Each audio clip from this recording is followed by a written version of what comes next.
Hello friends, welcome to my channel. Friends, ये जो मेरे पास अभी आप देख पा रहे होंगे, ये मेरे पास है बेंच पावर सप्लाई।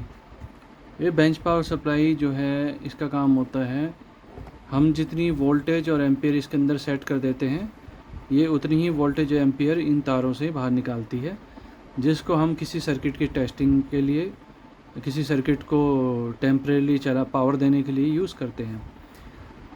तो इस बेंच पावर सप्लाई को मैं क्यों खोल के बैठा हूँ? मैं इसलिए खोल के बैठा हूँ क्योंकि क्या हुआ, काफ़ी टाइम से ये बेंच पावर सप्लाई सीलन वाले एरिया में रखी हुई थी, वहाँ पे सीलन वगैरह थी। तो हुआ क्या कि जैसा कि आपको पता है कि वोल्टेज और एम्पियर को सेट करने के लिए यहाँ पे नॉब्स दी हुई हैं, 4 नॉब्स थी।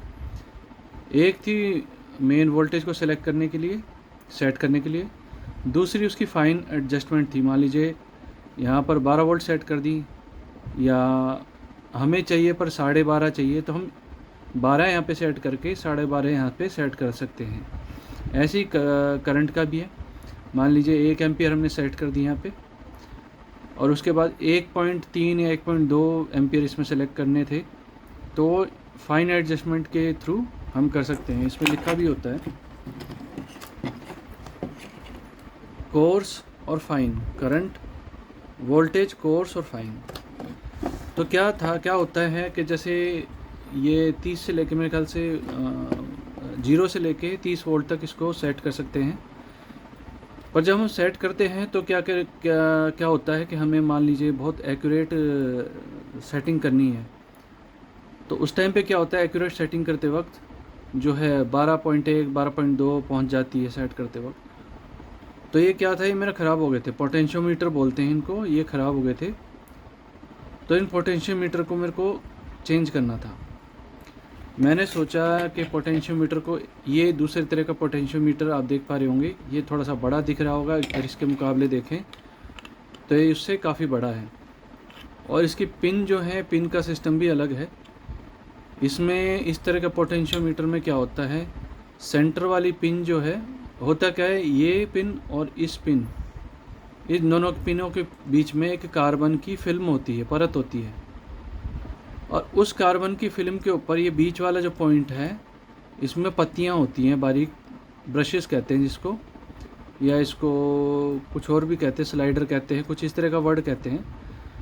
जैसे जैसे हम इसको घुमाते हैं, वैसे वैसे इसके ऊपर स्लाइडर, कार्बन की फिल्म के ऊपर स्लाइडर घूमता है, और अलग अलग रेजिस्टेंस जो है यहाँ पे इन पॉइंट्स पे मिलता है।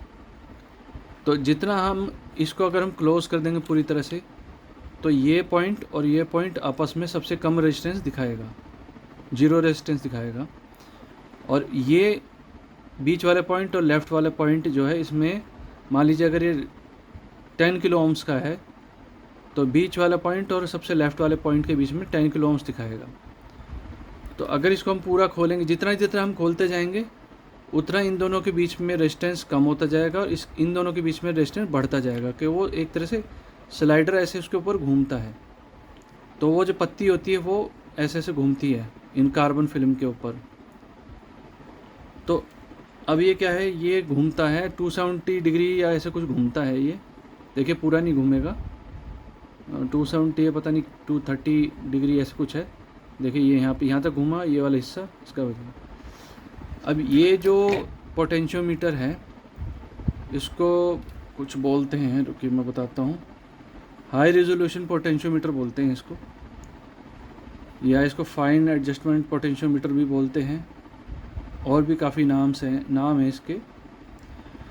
अब अगर इसको आप देखेंगे तो मैं इसको घुमाता जाऊंगा, इसको काफ़ी सारे टर्न करते हैं, तब जाके लास्ट में पहुंचता है।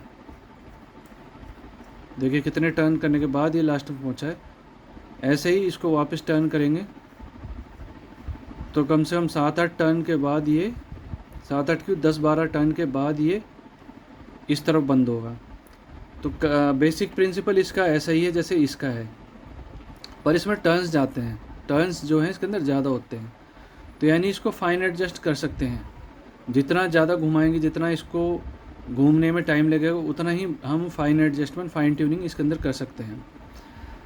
अब उसमें तो बीच वाला जो स्लाइडर था वो बीच वाला था, यानी बीच वाला दोनों तरफ जो है वोल्टेज रहती थी, दोनों तरफ कांस्टेंट रहता है। बीच वाला जो पार्ट है वो घूमता है।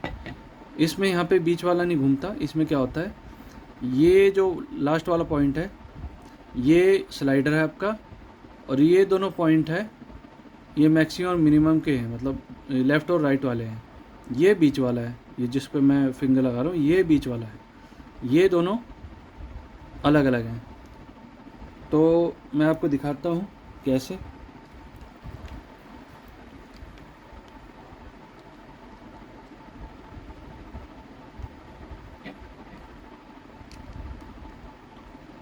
अगर मैं इन दोनों को पकड़ूँ और इसको घुमाऊँ स्लाइडर को, तो देखिए क्लोज़ करता जाऊँगा तो लाइट बढ़ती चली जा रही है, और ये लास्ट में पहुँच के ये लाइट बढ़ गई।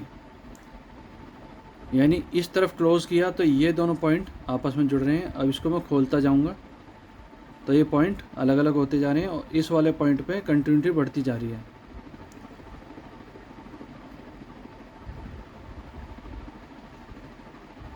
देखिए धीरे धीरे इसकी लाइट जो है तेज़ होती चली जाएगी। ये इसकी लाइट ये बढ़ गई। तो ये जो आपका है ये कॉमन पॉइंट है, और इन दोनों के बीच में जो है रेजिस्टेंस चेंज होता है। तो उसी हिसाब से मैंने इसमें प्लान किया इसको मॉडिफाई करने का, पावर सप्लाई को। अब क्या था कि इसका जो कनेक्टर है, ये वाला जो पीसीबी है, ये वाला पीसीबी इस कनेक्टर के ऊपर बैठता है और यहाँ से कनेक्शन लेता है। अब जो है ये इसकी हाइट भी ज़्यादा है, इसकी हाइट भी ज़्यादा है, औरों के मुकाबले इसकी हाइट ज़्यादा है। तो इसके ऊपर ये बैठ नहीं रहा था। तो अब क्या हुआ, इसके कनेक्टर को मैंने मॉडिफाई किया, यानी इसमें तार लगा के इसको थोड़ा लंबा किया। इस पीसीबी को थोड़ा पीछे करना पड़ेगा मेरे को, और इनको मैं कनेक्ट करूँगा। तो इस तरह से ये काम करता है, फाइन एडजस्टमेंट करता है। फाइन एडजस्टमेंट वाला मॉडिफाई मैं कर रहा हूँ इसको। तो इसमें मैंने फाइन एडजस्टमेंट वाले पोटेंशियोमीटर को लगा दिया है। एक पीसीबी को, बोर्ड को दूसरे पीसीबी से जोड़ने के लिए कनेक्टर था सिंपल सा छोटा सा, उसमें मैंने वायर लगा के उसको यहाँ पे कनेक्टर से जोड़ दिया है। एक पीसीबी को दूसरे पीसीबी से जोड़ रखा है। अब ये जो पीसीबी थी ये चिपकी हुई थी, बिल्कुल अंदर थी। अब इसको मैंने थोड़ा सा पीछे करके और स्क्रू से टाइट कर रखा है। दूसरी तरफ जो है यहाँ मैंने स्पेसर दे दिए इसके प्लास्टिक के, ताकि ये बोर्ड टाइट भी रहे और हिले भी ना, और अपनी सीधाई में रहे, बिल्कुल स्ट्रेट रहे। ट्रांसफार्मर से ज़्यादा दूर नहीं है कैपेसिटर ट्रांसफार्मर से ज़्यादा दूर नहीं है, पर गैप है काफ़ी, मतलब कोई चीज़ टच नहीं कर रही है आपस में। अब जो है फाइन एडजस्टमेंट क्या होती है मैं आपको बताता हूँ।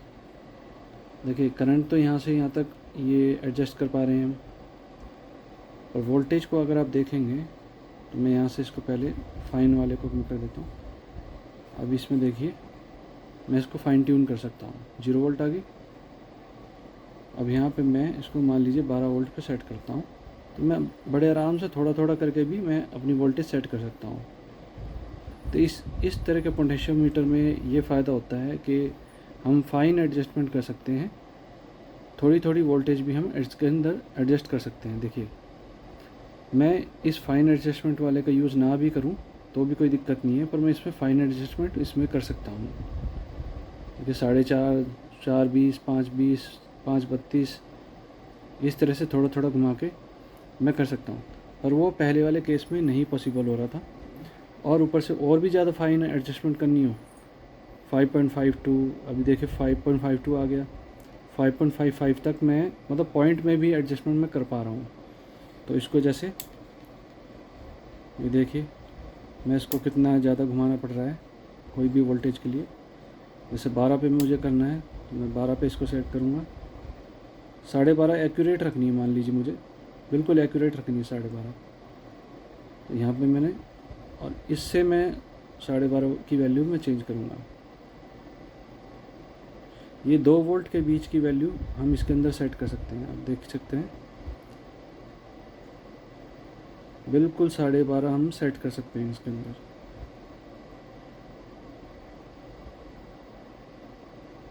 देखिए एग्जैक्ट 12.5 वोल्टेज हम इसके अंदर सेट कर सकते हैं।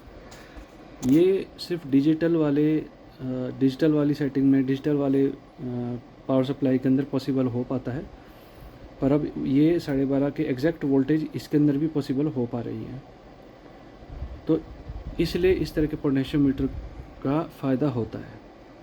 तो फ्रेंड्स, मुझे उम्मीद है ये वीडियो आपको पसंद आई होगी और इस मॉडिफिकेशन के बारे में आपको पता चला होगा। तो फ्रेंड्स, इस वीडियो को देखने के लिए धन्यवाद।